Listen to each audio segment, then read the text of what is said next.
الہ غیر توٹس نبی صلی اللہ بارگاہ مز تہذ درگاہ مز نذرانہ عقیدت پیش کرنے درود ابراہیمی کی شکل میں اللہم صلی علی محمد، جو نماز میں ہم پڑھتے ہیں، اور اس کے بعد لاسٹ میں اس میت کے لیے جس کے لیے ہم یہاں جمع ہوئے ہیں دعا کی جاتی ہے۔ اور یہی مقصد ہوتا ہے ایسی مجالس میں آنے کا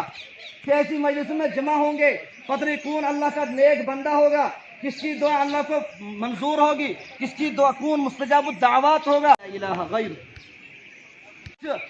توٹس نبی صلی اللہ بارگاہ مز تہذ درگاہ مز نذرانہ عقیدت پیش کرنے درود ابراہیمی کی شکل میں اللہم صلی علی محمد، جو نماز میں ہم پڑھتے ہیں،